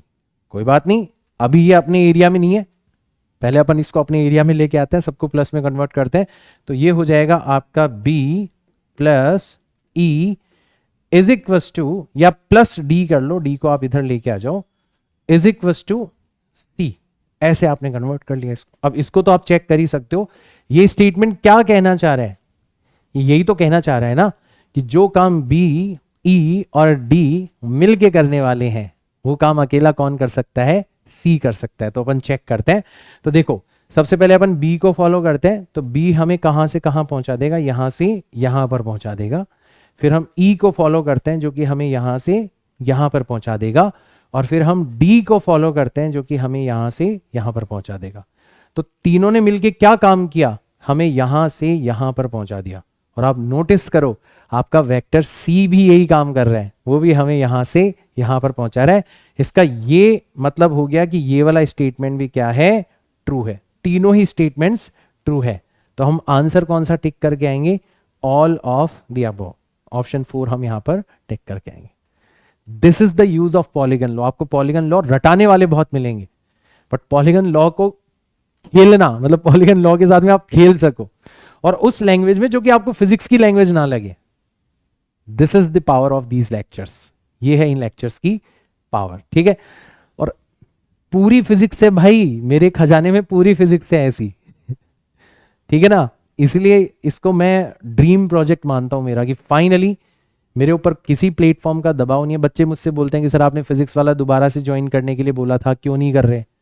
क्योंकि किसी और प्लेटफॉर्म पर जाऊंगा ना कहीं कुछ ना कुछ मिश्रित हो जाएगा, मुझे किसी और के दबाव में काम करना पड़ेगा। करूंगा यार ऑब्वियसली, लाइफ में मैं जो अभी यूट्यूब के ऊपर वीडियोस बना रहा हूँ उससे फैमिली तो चलेगी नहीं, ठीक है ना, घर तो चलेगा नहीं, इतने कुछ पैसे वगैरह तो अर्न नहीं हो पाएंगे। तो ठीक है कर लेंगे जॉब, लेकिन एक स्पेस मिला कि हेल्थ खराब हुई, जॉब कर नहीं सकते, टाइम है, पढ़ाएंगे नहीं तो जो स्किल अपनों ने भगवान ने दी है वो चली जाएगी, भूल जाएंगे। तो ठीक है यूट्यूब के ऊपर पढ़ाना स्टार्ट किया। आप जो वेबसाइट के ऊपर थोड़ी बहुत वगैरह फीस पे करते हो उससे फिलहाल के लिए फाइनेंशियली जो भी कुछ हो सकता है वो हो रहा है, दैट्स इट। ठीक है, कर लेंगे जॉब वो, बट ये मेरा ड्रीम प्रोजेक्ट है, क्योंकि अब मैं पूरी फिजिक्स को बिल्कुल बिना किसी रोक टोक के मेरी स्टाइल में पढ़ाने वाला हूं। जैसे मेरी स्टाइल क्या है, मैं बच्चों को बार बार बोलता हूं कि मैं कभी भी लंबे लेक्चर्स नहीं लेता, कभी भी। क्योंकि अगर मैं अपने आप को स्टूडेंट की जगह पर रखकर देखूं ना, तो मैं कभी भी लंबे लेक्चर अटेंड ना कर पाऊं। तो मेरे लेक्चर आप देखोगे हमेशा 1 घंटे से लेके 1 घंटे 20 मिनट तक के आपको नजर आएंगे। मैं हमेशा बोलता हूं कि भाई साहब फिजिक्स जो है ना, उसका सिलेबस बड़ा नहीं है, टू द पॉइंट बात करो, एक फ्लो के अंदर पढ़ो, तो बहुत जल्दी आप सिलेबस को कंप्लीट कर सकते हो। तो ऐसा ही होता है, मैं 6 महीने के अंदर सिलेबस कंप्लीट करवा देता हूँ, क्लास 11th का भी और क्लास 12th का भी। और बच्चों को लगता है 6 महीने के अंदर करवाया मतलब पक्का 23 पढ़ाया होगा। वो आप मेरे लेक्चर्स देख ही रहे हो, आपको लग रहा होगा कि इनसे ज्यादा शांत तरीके से तो कोई पढ़ाता ही नहीं है। इतने यूट्यूब पे टीचर्स देख ले, इनके जितना काम वे में शायद कोई नहीं पढ़ाता हुआ मिलेगा। तो ये कुछ डिफरेंट चीजें हैं, ये मुझे कोई और प्लेटफॉर्म नहीं करने देगा। तो थैंक्स टू योर सपोर्ट, अगर आप इसी तरीके से सपोर्ट करते रहोगे तो मेरा ये प्रोजेक्ट कंप्लीट हो जाएगा। और ये प्रोजेक्ट अगर कंप्लीट हो गया, फिर मैं आज़ाद हूँ, फिर मैं कहीं भी नौकरी करने को तैयार हूँ, क्योंकि मैंने एक बार मेरा काम कर दिया और बच्चे उसका फ्री ऑफ कॉस्ट या फिर मिनिमल फीस के अंदर फायदा उठा सकते हैं। ठीक है, तो चलो ये क्वेश्चन हो गया, मैं फिर अपनी बड़ाई करने लग जाता हूँ। भाई सुभाष अपनी बड़ाई मत कर, बच्चे करेंगे तो ज़्यादा बढ़िया रहेगा, ठीक है ना। बच्चे करते ही नहीं है, कमेंट्स के अंदर आप बताते ही नहीं हो आपको लेक्चर कैसा लगा। चलो ठीक है, आगे चलते हैं, आगे चलते हैं, एक और क्वेश्चन देखते हैं, थोड़ा अच्छा क्वेश्चन है। Figure shows 3 vectors A B C, दिख भी रहे होंगे आपको, और ये भी कह रहा है कि जो वेक्टर आर क्यू है वो ट्वाइस ऑफ पी आर है। डायग्राम से नहीं नजर आ रहा, बट ठीक है, इमेजिन कर लो कि इसका डबल है ये, इसका ये वाला जो वेक्टर है डबल है। ठीक, डायग्राम थोड़ा इन्होंने डिस्प्रपोर्शनेट बना रखा है। Which of the following relation is correct, तो इनमें से कौन सा रिलेशन करेक्ट है। अब बच्चों का सिर घूम जाएगा कि यार इसमें शुरुआत कहां से करें। मैक्सिमम बच्चों की प्रॉब्लम ये होती है कि उनको ये नहीं पता होता शुरुआत कहां से करें। तो आपको थोड़ा बहुत याद आएगा कि यार यहां पर पॉलीगन वॉलीगन बन रहा है। क्या बन रहा है, कुछ पॉलीगन वॉलीगन टाइप का बन रहा है। तो हम तो जो सर ने कहा था उसको फॉलो करते हैं, हम तो ये देखते हैं कि कौन कौन सा वेक्टर मिलके क्या काम कर रहा है। तो आपने नोटिस किया कि आपका ये वाला वेक्टर जो है सी और ये वाला वेक्टर जो है ये मिलके वही काम कर रहा है जो आपका वेक्टर ए कर रहा है। तो आप ऐसे कह सकते हो कि आपका वेक्टर ए जो है वो किस किस के बराबर है, वेक्टर सी, फिर उसके बाद में ये वाला वेक्टर, तो वेक्टर पी आर, ठीक है, और फिर ये वाला vector that is vector R Q. जो काम ये तीनों मिलके कर रहे हैं वो अकेला ए कर रहा है। अच्छा, ये सवाल में हमें दे ही रखा है कि ये वाला वेक्टर इसका डबल है, तो अपन उसको भी यूज कर लेते हैं। तो वेक्टर ए जो है उसको लिखा जा सकता है vector C plus vector P R plus twice of vector P R. तो अल्टीमेटली हमारे पास में ये आ गया कि वेक्टर ए जो है वो भाई साहब ji C plus thrice of P R के बराबर है, थ्राइस ऑफ पी आर के बराबर है।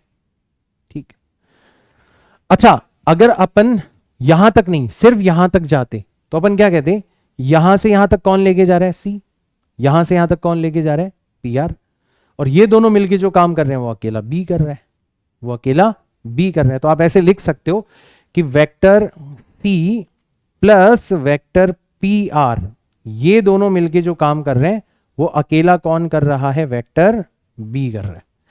इसका मतलब क्योंकि आंसर आपको ए बी और सी की फॉर्मेट में देना है तो आप पी आर को क्या कर लो, अलग कर लो। तो पी आर जो होगा वो किसके इक्वल हो जाएगा, वो हो जाएगा आपका vector B minus vector C के इक्वल हो जाएगा। तो इसको आप उठाओ और यहां से कहां पर रिप्लेस कर दो, यहां पर रिप्लेस कर दो, तो फिर आपकी इक्वेशन कन्वर्ट हो जाएगी, इक्वेशन आपकी कन्वर्ट हो जाएगी। आप कैसे लिख सकते हो कि vector A is nothing but vector C plus thrice of P R की जगह आप क्या लिख सकते हो, vector B minus vector C लिख सकते हो। सॉल्व करो इसको, तो वेक्टर ए किसके इक्वल बचा, ये बचेगा आपका vector C plus thrice of V and minus thrice of C के इक्वल बचेगा। सी और माइनस 3c में लड़ाई होगी तो माइनस का 2c बचेगा, उसको आप उस तरफ भेज सकते हो। तो आप ऐसे लिख सकते हो कि vector A plus vector 2c ये किसके इक्वल हो जाना चाहिए, वेक्टर 3b के इक्वल हो जाना चाहिए। That will be your answer. ढूंढ लो, a plus 2c is equal to thrice of b। आपको नजर आ गया होगा आपका ऑप्शन 4 जो है वो यहां पर करेक्ट है। This is the use of polygon law which is nothing new for you. मैंने कुछ नया थोड़ी ना बताया पॉलीगन लॉ के नाम पे। मैं तो इनफैक्ट आज के लेक्चर में कुछ नया नहीं बता रहा, सब कुछ अभी भी वही है जो मैंने आपको वेक्टर की मीनिंग बताई थी, जो कि आपको कोई नहीं बताता, पूरे यूट्यूब पे आपको कोई नहीं बताएगा कि वेक्टर इतना आसान है। ठीक है, तो यहां तक की चीजें एकदम क्लियर हो गई होगी। ठीक है, थोड़ा सा अपन और आगे बढ़ते हैं। ठीक है, और फिर अपन इस लेक्चर को समाप्त करेंगे। अब अपन बात करते हैं रेंज ऑफ रिजल्टेंट वेक्टर के बारे में। रेंज ऑफ रिजल्टेंट वेक्टर के बारे में, तो आपका रिजल्टेंट वेक्टर मैक्सिमम कब हो सकता है? मैक्सिमम कब हो सकता है? तो ये बनेगा आपका केस नंबर 1 कि जब आपका पहला vector that is vector A, ठीक है, और दूसरा vector that is vector B, ये दोनों वेक्टर ए की डायरेक्शन में हो जाए तो आप ज्यादा से ज्यादा दूर जा सकते हो। ठीक है, तो इस केस में वैसे भी आप देखोगे तो थीटा कितना हो जाएगा आपका? 0 डिग्री हो जाएगा। इसका मतलब कॉस थीटा कितना हो जाएगा? 1 हो जाएगा। इसका मतलब रिजल्टेंट कितना हो जाएगा? मैक्सिमम हो जाएगा। कितना? दोनों के मैग्नीट्यूड के सम के इक्वल। वो जो कॉस थीटा वाली टर्म जो है ना वो 1 हो गई, तो root A square plus B square plus 2ab बचेगा, जो कि a प्लस बी का होल स्क्वायर होता है। स्क्वायर और रूट कट जाएंगे तो सीधा सीधा r किसके इक्वल बचेगा? a प्लस बी के इक्वल बचेगा। ठीक है, चलो आगे देखते हैं, केस नंबर 2 देखते हैं अपन। ठीक है, मिनिमम कब होगा रिजल्टेंट? जब आपका एक वेक्टर तो ले जाने की कोशिश करे इस डायरेक्शन के अंदर और दूसरा जस्ट इसका विरोध करने लग जाए, वो इसको अपोजिट डायरेक्शन में ले जाने की कोशिश करे। भाई ये तो यहां से यहां ले जा रहा है और ये वाला वेक्टर वापस यहां से यहां लिया है, तो बहुत कम चल पाएगा आपका, आप बहुत कम चल पाओगे दोनों वेक्टर्स को फॉलो करोगे। तो ये हो जाएगा आपका मिनिमम रिजल्टेंट। यानी कि इस केस में थीटा कितना हुआ? 180 डिग्री हुआ। यानी कि कॉस थीटा कितना हो गया? कॉस 180 ट्रिग्नोमेट्री में पढ़ाया था -1 होता है, और कॉस थीटा की जगह जैसे ही आप -1 रखोगे तो आपका रिजल्टेंट वेक्टर जो है वो हो जाएगा मिनिमम। और रिजल्टेंट वेक्टर मिनिमम कितना होगा? दोनों के मैग्नीट्यूड्स के डिफरेंस के इक्वल हो जाएगा। दोनों के मैग्नीट्यूड्स के डिफरेंस के इक्वल हो जाएगा। बेटा ध्यान रखना, ये मैग्नीट्यूड की टर्म्स में लिख रहा हूं, ठीक है ना? ठीक है, ये वेक्टर इक्वेशन नहीं है मैग्नीट्यूड की, कि इसका मैग्नीट्यूड और इसका मैग्नीट्यूड का सम आर हो जाएगा। तो ये आपके रिजल्टेंट की मैक्सिमम और मिनिमम वैल्यू होती है। मतलब दो वेक्टर्स को मिला के आप ज्यादा से ज्यादा कितना रिजल्टेंट प्रोड्यूस कर सकते हो और कम से कम कितना रिजल्टेंट प्रोड्यूस कर सकते हो, ये आपको पता पड़ गया। फॉर एन एग्जाम्पल मैंने कहा कि आपके पास में दो वेक्टर्स हैं, आपके पास में दो वेक्टर्स है, दो फोर्सेस है। एक 5 न्यूटन का फोर्स है, ठीक है, और एक 8 न्यूटन का फोर्स है। आप किसी भी डायरेक्शन में लगा सकते हो दोनों फोर्सेस को। आपको तो ये बताना है कि इन दोनों को यूज करके ज्यादा से ज्यादा कितना रिजल्टेंट प्रोड्यूस किया जा सकता है और कम से कम कितना रिजल्टेंट प्रोड्यूस किया जा सकता है। तो इन दोनों को यूज करके ज्यादा से ज्यादा कितना रिजल्टेंट प्रोड्यूस किया जा सकता है। तो इनका जो मैक्सिमम रिजल्टेंट हो सकता है, वो होगा इन दोनों के मैग्नीट्यूड्स के सम के इक्वल। मतलब 8 + 5 मतलब 13 हो जाएगा, ठीक है। और इनसे कम कितना मैग्नीट्यूड प्रोड्यूस किया जा सकता है? इनसे कम से कम आर मिनिमम कितना प्रोड्यूस किया जा सकता है? तो वो हो जाएगा दोनों का डिफरेंस। और ध्यान रखना मैग्नीट्यूड हमेशा पॉजिटिव होता है, तो आपको हमेशा बड़े नंबर में से छोटे नंबर को माइनस करना है ताकि आंसर हमेशा क्या आए? पॉजिटिव। तो 3 से लेके 13 न्यूटन तक का आप कोई सा भी वेक्टर यहां पर प्रोड्यूस कर सकते हो इन दोनों का यूज करके, ठीक है। तो आपसे फॉलोअप क्वेश्चन ये पूछा जा सकता है, आपसे फॉलोअप क्वेश्चन ये पूछा जा सकता है कि 5 न्यूटन है पहला फोर्स, तो ये हो गया आपका F1, ठीक है। F2 जो है वो आपका 8 न्यूटन है और F3 जो है वो है आपका 15 न्यूटन। 3 वेक्टर्स का मैग्नीट्यूड आपको दे रखा है। आपसे पूछा गया है can F1 + F2 + F3 B equal to 0, क्या इन तीनों वेक्टर्स का रिजल्टेंट 0 हो सकता है? ये आपसे पूछा गया है यहां पर। अब इसकी लैंग्वेज जो है ना वो बहुत अलग हो सकती है ना। इसको आप देखोगे मॉड्यूल्स के अंदर तो आपको बहुत अलग अलग लैंग्वेज में मिल सकता है, बट मेन बात ये निकल के आ रही है कि तीन वेक्टर्स के बारे में बात करी जा रही है, तीनों का मैग्नीट्यूड दे रखा है और आपसे पॉसिबिलिटी पूछी जा रही है कि बताओ क्या ये पॉसिबल है कि तीनों का रिजल्टेंट 0 हो जाए। लैंग्वेज चेंज हो जाएगी। जैसे मान लो आपको डिस्प्लेसमेंट की टर्म्स में पूछेगा कि एक कार है, वो पहले इतना मीटर चलती है, फिर इतना मीटर चलती है, फिर इतना मीटर चलती है, किस डायरेक्शन में चल रही है आपको नहीं पता, तो आपसे पूछा जा सकता है कि क्या वो जो कार है उसका टोटल डिस्प्लेसमेंट 0 हो सकता है? सेम क्वेश्चन, पहला फोर्स इतना है, दूसरा फोर्स इतना है, तीसरा फोर्स इतना है, तीनों एक ही ऑब्जेक्ट के ऊपर लगाया जा सकता है, क्या आपका ऑब्जेक्ट इक्विलिब्रियम में हो सकता है? तो इक्विलिब्रियम में होने का मतलब यही होता है रिजल्टेंट फोर्स 0 ना। तो लैंग्वेज कुछ भी यूज हो सकती है, बट मेन क्रक्स जो है क्वेश्चन का वो ये है। कैसे चेक करेंगे? तो आप कोई से भी दो वेक्टर उठा लो, कोई से भी दो, इन दोनों में से कोई से भी दो उठा लो। तो आपने उठा ही लिया, आपने पहला उठाया 5, दूसरा उठाया 10, मैं दूसरे दो उठा लेता हूं, मैं इन दोनों को उठा लेता हूं, ठीक है, मैं इन दोनों को उठा लेता हूं, है ना। तो एक थोड़ा डिफरेंस पर्पस भी सॉल्व हो जाएगा। तो अगर मैं आपसे पूछूं कि बताओ इन दोनों को यूज करके आप ज्यादा से ज्यादा कितना रिजल्टेंट प्रोड्यूस कर सकते हो, तो आप मैक्सिमम रिजल्टेंट कितना प्रोड्यूस कर सकते हो? आप मैक्सिमम रिजल्टेंट प्रोड्यूस कर सकते हो 15 और 8 का सम कितना, 23 न्यूटन आप प्रोड्यूस कर सकते हो। और कोई आपसे पूछे बताओ मिनिमम कितना प्रोड्यूस कर सकते हो, मिनिमम कितना प्रोड्यूस कर सकते हो, तो मिनिमम जो प्रोड्यूस किया जा सकता है वो है इन दोनों का डिफरेंस। तो 15 में से 8 गए, कितना बचा, 7 न्यूटन बचा। तो आप 7 न्यूटन से लेके 23 न्यूटन तक का कोई भी फोर्स यहां पर प्रोड्यूस कर सकते हो। तो आपने देखा कि आपका ये वाला फोर्स जो है वो कभी भी इन दोनों के रिजल्टेंट को कैंसिल आउट नहीं कर पाएगा, इसकी औकात ही नहीं है इतनी, क्योंकि ये मिनिमम कितना 7 और मैक्सिमम कितना 23, 7 से लेके 23 तक रिजल्टेंट प्रोड्यूस करेंगे अगर इनको डिफरेंट डिफरेंट डायरेक्शंस पर लगाओगे, तो ये कभी उसका विरोध ही नहीं कर पाएगा। तो आपने देखा कि ये वाला वेक्टर जो है is not in the range, आपके रेंज के अंदर नहीं है।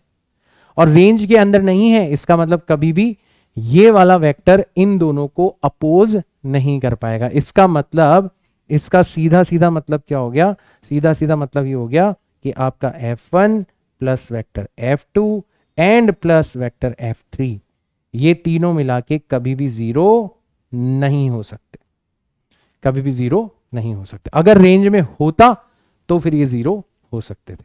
ऐसे क्वेश्चंस भी बहुत पूछे जाते हैं। जैसे देखो एग्जांपल देखो, ये रहा example, which of the following sets of concurrent forces may be in equilibrium. ठीक है, तो ये क्वेश्चन जो है ये मैं आपको होमवर्क दे रहा हूं और इसका आंसर आपको मुझे देना है कमेंट्स के अंदर। सारे बच्चे इसका आंसर जो है वो मुझे कमेंट्स के अंदर बताएंगे। यूट्यूब के जो कमेंट सेक्शन है उसके ऊपर, और वेबसाइट वाले वेबसाइट के ऊपर भी दे सकते हैं, यूट्यूब के ऊपर भी दे सकते हैं। ठीक है, मजा आएगा आपको इस क्वेश्चन को एक बार खुद से सॉल्व करना।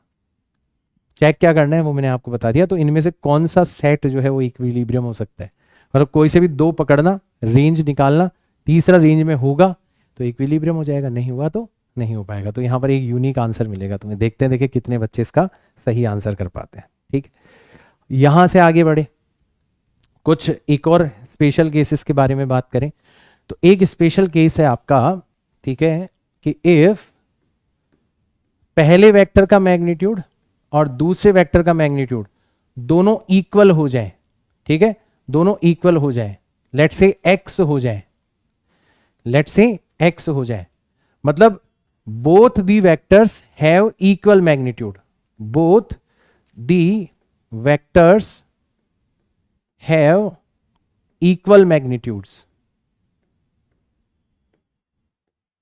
ये वाली बात हो गई यहां पर।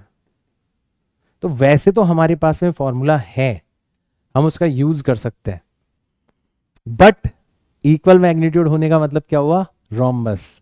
और मैंने रोम्बस के जो डायगोनल्स हैं उनकी लेंथ आपको बताई थी कितनी होती है।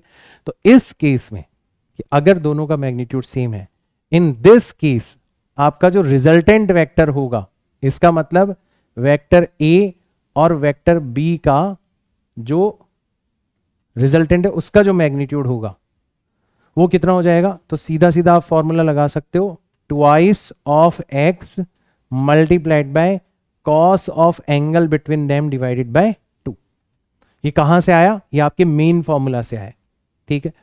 और साथ ही साथ में इनका डिफरेंस वेक्टर कितना होगा, या डिफरेंस वेक्टर का मैग्नीट्यूड कितना हो जाएगा, वेक्टर ए माइनस बी का जो डिफरेंस वेक्टर है उसका मैग्नीट्यूड कितना हो जाएगा। तो ये हो जाता है आपका twice of x multiplied by sine theta divided by 2। तो ये आया कहां से, ये मैं आपको बताता हूं। एक पोर्शन मैं बताता हूं, एक पोर्शन आपको खुद से ट्राई करना है ताकि दिमाग में बहुत अच्छे से बैठ जाए, ठीक है। आया कहां से, ठीक है।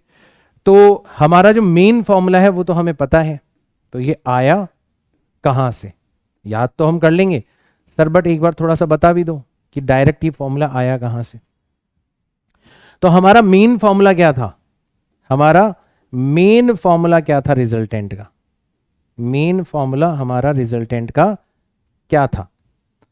मेन फॉर्मूला था हमारा कि जो रिजल्टेंट का मैग्नीट्यूड होता है वो होता है रूट के अंदर A square plus B square plus 2ab cos theta. Theta यहां पर दोनों के बीच का एंगल है। अब क्वेश्चन में कह रहा है क्या है कि हमारा ए और बी का जो मैग्नीट्यूड है वो सेम है, दोनों एक्स है, तो हम दोनों की जगह एक्स रख देंगे। तो देखो रूट के अंदर क्या हुआ, ये भी एक्स हो गया तो इसका स्क्वायर, ये भी एक्स हो गया इसका स्क्वायर, दोनों मल्टीप्लाई होके अगेन एक्स स्क्वायर, और यहां पर क्या रह गया, कॉस थीटा रह गया। तो यहां से आर क्या आया, रूट के अंदर आया twice of x square plus twice of x square multiplied by cos theta. तो यहां से आगे बढ़े तो आर हमें कितना मिला, रूट के अंदर ट्वाइस ऑफ एक्स स्क्वायर आ गया कांस्टेंट, बाहर आ गया कॉमन है दोनों टर्म्स के अंदर, तो 1 प्लस कॉस थीटा बचा। अब यहां पर हमारे पास में एक चैलेंज है, ये सब रूट के अंदर फंसे हुए हैं, कैद है, इनको आजाद करना है। यहां पर थोड़ी बहुत ट्रिग्नोमेट्री याद आएगी।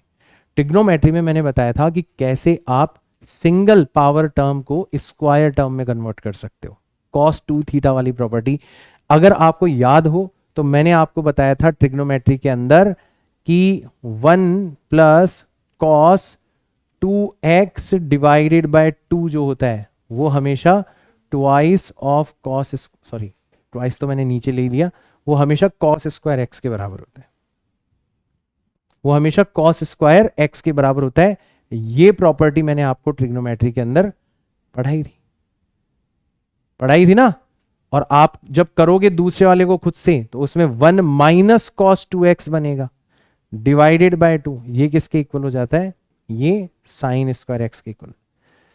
ये प्रॉपर्टी कर क्या रही है कि इधर की तरफ पावर सिंगल है और इधर क्या हो गया, स्क्वायर हो गया, सिंगल पावर को स्क्वायर टर्म में कन्वर्ट कर देती, इसका हम यहां पर यूज कर सकते हैं। तो हमने देखा कि 1 प्लस कॉस थीटा है।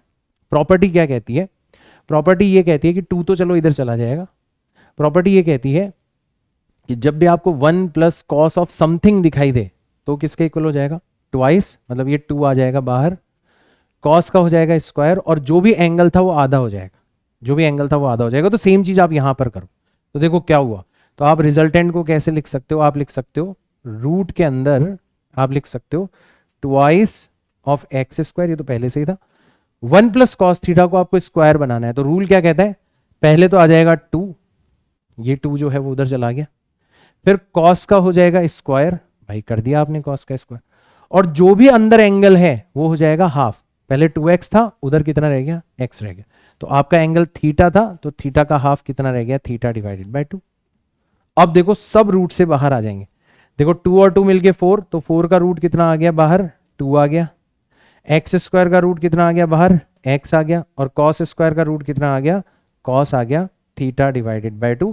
इस तरीके से हम लोग इसको क्या कर सकते हैं, प्रूव कर सकते हैं। तो एक मैंने प्रूव किया, एक आप अपनी खुशी के लिए प्रूव कर लेना, बट इसको एक बार प्रूव करके देख लेना।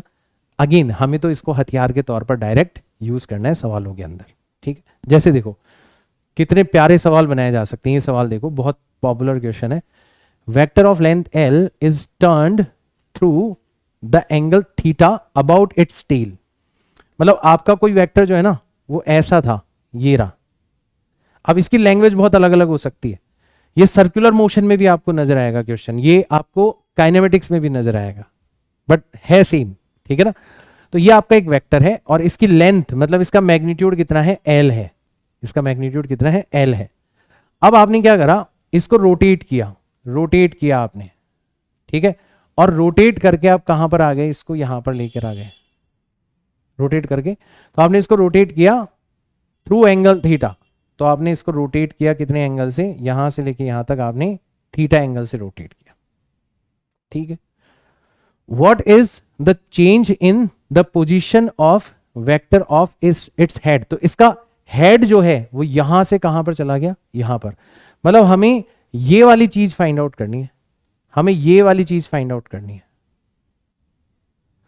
और ये तो सर आपने बताया था, it is nothing but point joining two vectors, point joining two vectors, मतलब हमें इस वाले वेक्टर में से इस वाले वेक्टर को क्या करना है, माइनस करना है। नोटिस करो आपके दो वेक्टर हैं, ये आपका पहला वेक्टर था, लेट्स से ए था, और ये आपका दूसरा वेक्टर है, लेट्स से बी है, बट प्रॉपर्टी क्या है, यहां पर दोनों का मैग्नीट्यूड सेम है। और आपको क्या फाइंड आउट करना है, आपको डिफरेंस वेक्टर फाइंड आउट करना है, मतलब आपको vector A minus vector B इसका मैग्नीट्यूड फाइंड आउट करना है। और अभी अभी मैंने बताया था कि जब ए और बी दोनों का मैग्नीट्यूड सेम होता है तो जो डिफरेंस वेक्टर का मैग्नीट्यूड होता है वो हमेशा कितना होता है, ट्वाइस ऑफ दोनों में से किसी भी एक का मैग्नीट्यूड ले लो, दोनों बराबर, दोनों का एल है, तो twice of L multiplied by sine of theta divided by 2। ये डायरेक्ट आप आंसर कर दोगे, डायरेक्ट। बच्चों को सवाल समझ में नहीं आता, आप डायरेक्ट आंसर करके आओगे। इसका कितना आंसर आएगा, twice of L sine theta divided by 2, option 2 ये हमारा यहां पर करेक्ट हो जाएगा। आसान हो गया, आसान हो गया। तो ये हुआ हमारा एक और स्पेशल केस जिसका हम फायदा उठा सकते हैं। अब एक लास्ट केस देखते हैं और फिर अपन इस लेक्चर को खत्म करेंगे। लास्ट केस देखते हैं, ठीक है ना। ये स्पेशल केसेस मैं नेक्स्ट लेक्चर के अंदर कंटिन्यू करूंगा। लास्ट केस ये है कि अगर मान लो वेक्टर ए और वेक्टर बी ये दोनों तो मैग्नीट्यूड में इक्वल थे ही थे, मतलब पिछले वाले केस का स्पेशल केस है, साथ ही साथ में आपका रिजल्टेंट जो है वो भी इनके इक्वल हो जाए, साथ ही साथ में आपका रिजल्टेंट जो है वो भी इनके इक्वल हो जाए, ठीक है। तो इस कंडीशन में, ठीक है, आप निकाल के देख लेना। इस कंडीशन में पहली चीज पक्का थीटा मतलब angle between these two vectors ये कितना निकल के आएगा, ये 120 डिग्री निकल के आएगा पक्का 100%। और दूसरी चीज कि जो डिफरेंस वेक्टर का मैग्नीट्यूड होगा, मतलब जो वेक्टर ए माइनस बी का मैग्नीट्यूड होगा वो पक्का कितना निकल के आएगा, वो निकल के आएगा √3 टाइम्स ए या √3 टाइम्स बी, दोनों का मैग्नीट्यूड बराबर है। सर ये आया कहां से, चलो मैं बताता हूं आया कहां से। पहले तो इसको पकड़ते हैं कि दोनों का मैग्नीट्यूड सेम है, मतलब पक्का हमारा रिजल्टेंट कैसे लिखा जा सकता है, twice of A cos of angle between them divided by 2। और अब स्पेशल केस क्या है कि आपका रिजल्टेंट खुद किसके बराबर है, ए के बराबर है, तो आपने रिजल्टेंट की जगह भी क्या रख दिया, ए रख दिया। ए से ए कट गया तो cos of theta divided by 2 कितना बना आपका, 1/2 बना। सोचो कॉस के अंदर कौन सा एंगल हो कि आंसर 1/2 आए, तो आप बोलोगे सर 60 डिग्री। इसका मतलब थीटा डिवाइडेड बाय 2 पक्का कितना हो गया, 60 डिग्री। इसका मतलब थीटा कितना हो गया आपका, 120 डिग्री। ऐसे अपन यहां पर क्या कर सकते हैं, प्रूव कर सकते हैं। और दूसरी चीज कि सर डिफरेंस वेक्टर कैसे निकाला, तो डिफरेंस वेक्टर होता है आपका twice of A sine theta divided by 2। अब थीटा हम पहले फाइंड आउट कर चुके हैं 120, तो आंसर आ जाएगा twice of A sine 120 divided by 2, मतलब twice of A sine 60 degree. And sine 60 is nothing but √3/2, तो ये आ गया √3 डिवाइडेड बाय 2, 2 से 2 कट गया, सुंदर तरीके से लिख दो तो √3 टाइम्स ए, ये आपका डिफरेंस वेक्टर हो जाएगा। तो ये भी आपका स्पेशल केस है, इसके ऊपर भर भर के आपको सवाल मिलेंगे जो कि आपको सिर्फ टिक लगाने हैं। अलग अलग लैंग्वेज के अंदर, ठीक है ना। उसके लिए फिर आप डीपीपीज वगैरह सॉल्व करोगे तो आपको लैंग्वेज भी पकड़ना आ जाएगा, ठीक है ना, समझ में। दूसरा केस देखो, अगर वेक्टर ए और वेक्टर बी का मैग्नीट्यूड सेम है और अब की बार ये कह रखा है कि इनका जो डिफरेंस वेक्टर है, डिफरेंस वेक्टर, ठीक है, डिफरेंस वेक्टर का मतलब हो गया, रिजल्टेंट का मतलब था वेक्टर ए प्लस बी, ठीक है, और डिफरेंस वेक्टर का मतलब हो गया वेक्टर ए माइनस बी, ठीक है। तो ये आप खुद से प्रूव करके देखना।